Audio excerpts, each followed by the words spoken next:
Hey guys, welcome back to Big Oak Homestead. I'm Jenny, and today's video is part 3 in a series on how I incubate and hatch eggs. The first thing that I want to talk about is how I choose the eggs that are going to go into the incubator. The first is I always pick the cleanest eggs. Eggs that are caked with chicken poop, mud, or dirt, they shouldn't be incubated. You don't want to wash the eggs before they go into the incubator because that removes the natural bloom on the eggs that keeps bacteria from going through the shell. The next thing that I look for is size of the egg. And different breeds lay different size eggs. These are Brahma eggs, light Brahmas. I always choose an average size egg.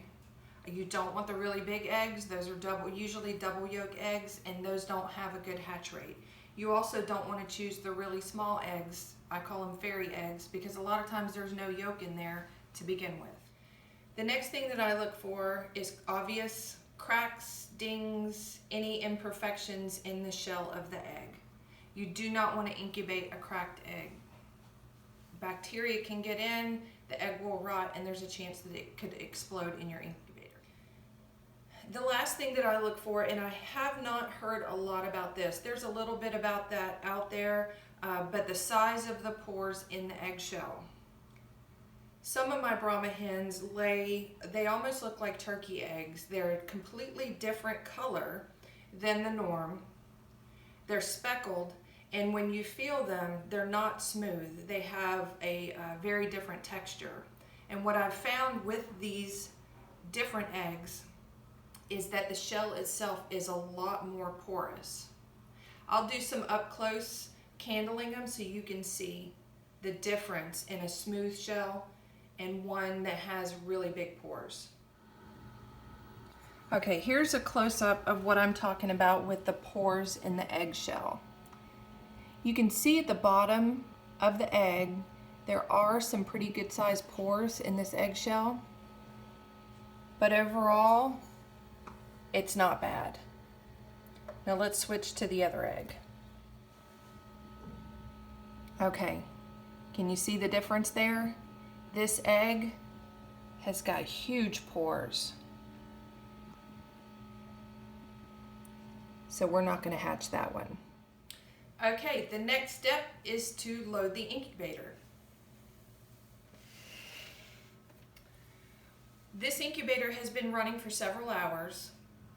I've gotten the temperature up to 99.5 and the humidity right now is at 29 or 30%. There is no water in this incubator. My last hatch, I struggled with keeping the humidity perfect. I tried to keep it between 50 and 55%.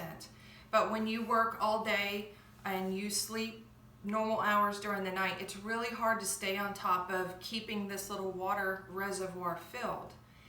I did some research and I read about a lot of people that have a really good hatch rate doing what they call dry hatching. And I'm going to give that a shot. I don't have anything invested in these eggs. Of course, I want them all to hatch and all to live. I love chickens. But I'm going to give dry hatching a try, see how it works. That way, I'm not struggling and constantly worried about the humidity changes inside my incubator. Okay, let's load it up.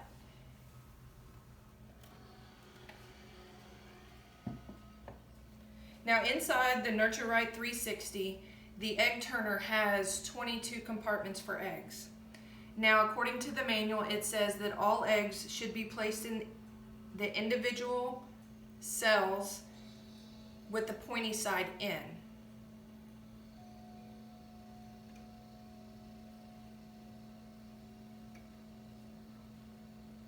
Now on the previous video, I mentioned that I put shelf liner inside my incubator, and the reason that I do that is the bottom of the incubator, the plastic, is so smooth that when the automatic egg turner moves to turn the eggs, rather than the eggs rolling, they were just sliding so that it wasn't turning the eggs. The shelf liner solves that. It gives the eggs something to hold on to grip and roll.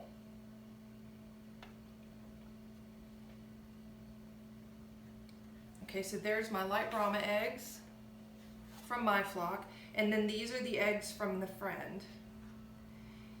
I believe these are Leghorn.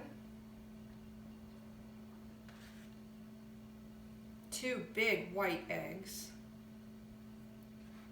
These dark ones are a Moran, I don't know which variety of Moran mix. I'm going to candle this one real quick, make sure that what I'm seeing here is not a crack.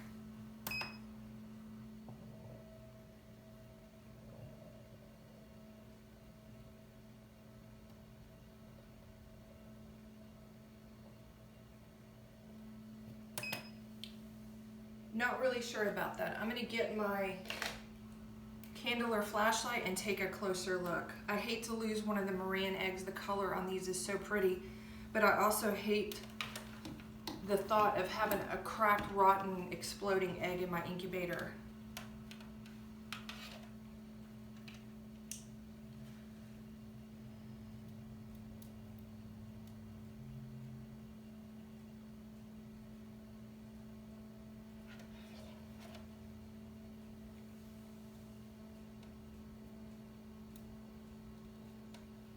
It feels like it may just be a scratch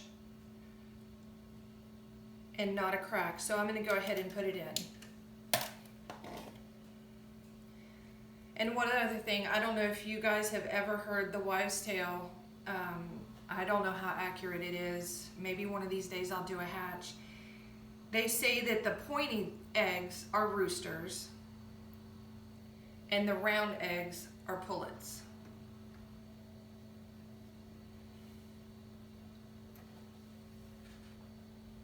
I'm not sure what variety of chicken this is. It's a really pretty seafoam kind of green-blue egg. I'm excited about adding some color to my flocks.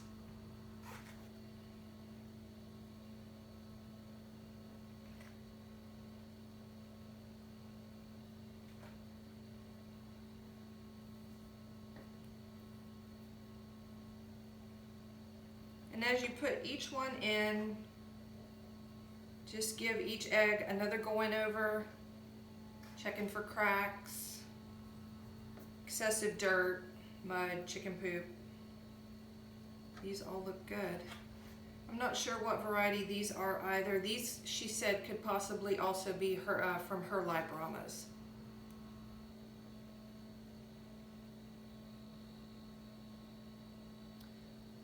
All right. Well, some beautiful color. I love the color in here. We're going to put the lid back on and start them cooking.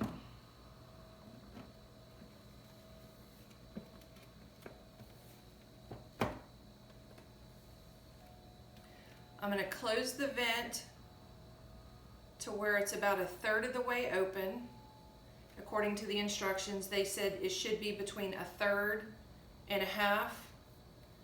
And one important note, you don't ever want to completely close the vent. The eggs, they're porous, they do need to breathe.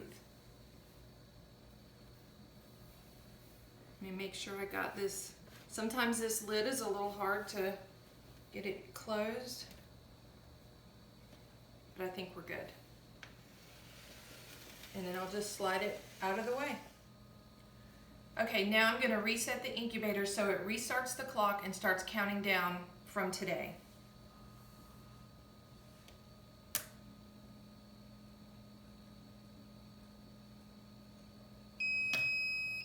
And you heard the beep, that means it's reset.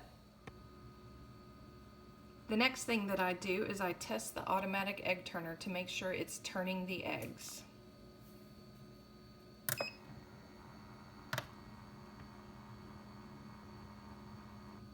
And there it is.